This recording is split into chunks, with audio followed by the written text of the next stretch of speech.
So honestly, one very big myth is that running is bad for you. Honestly, running can be very good for you as you get older. Now, running doesn't inherently mean you're going to have bad knees or get yourself injured.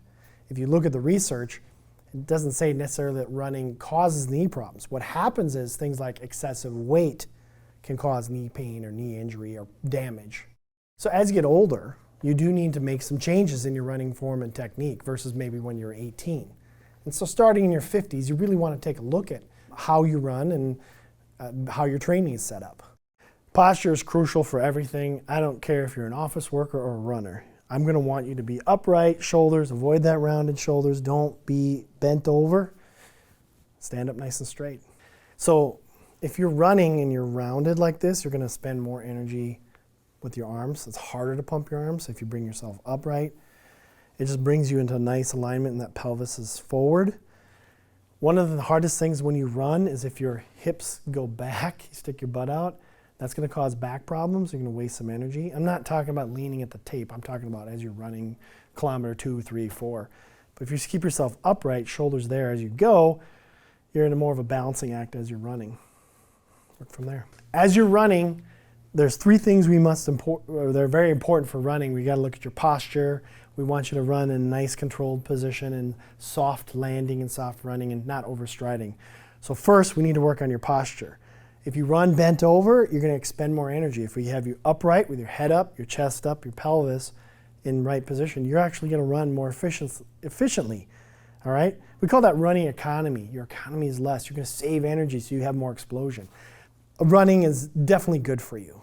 It has shown that it's great for cardiovascular conditioning, building up bone strength. The weight bearing is really good to help fight osteoporosis.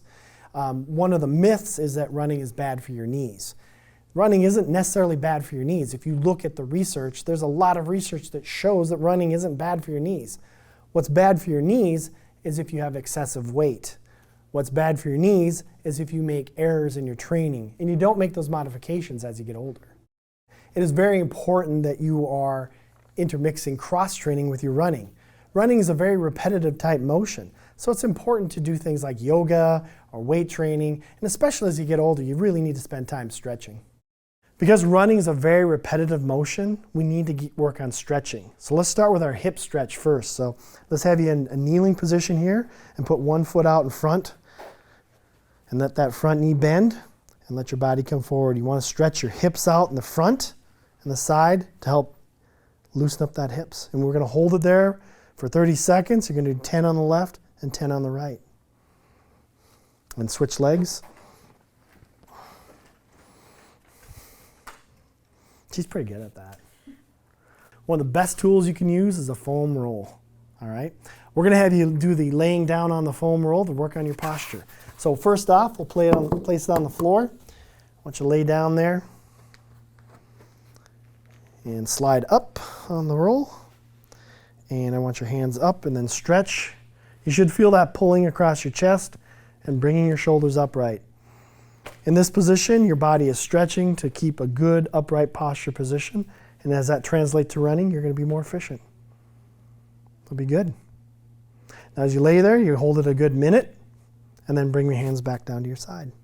Our next muscle we need to address are the hamstrings. Your hamstrings are in the back of the thigh, and they're very important. As we get older, they get really tight. So let's start with a hamstring stretch. If you get on the floor, let's do the one with the one leg out. Yep. And then reach to your toes. Hold it 30 seconds, and I want you to do 10 on each leg.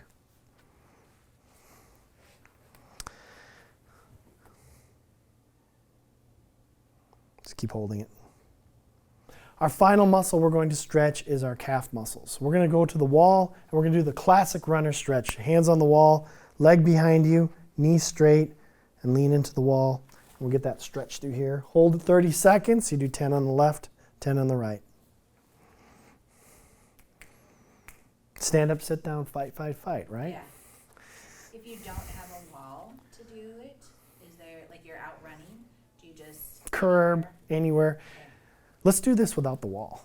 So just stand there, face towards your mom. Yep, you get that leg out a little bit further. Yeah, you can do that. And then get that back knee straight. There you go.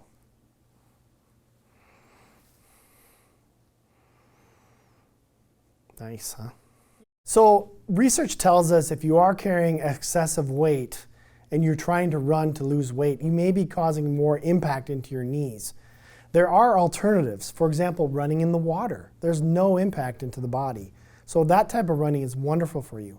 And maybe if you are running for weight loss, you maybe run once a week and maybe a small amount, but then you cross-train and do other things. In running, injuries occur from what I call the terrible twos. And two, not T-O-W, but T-O-O.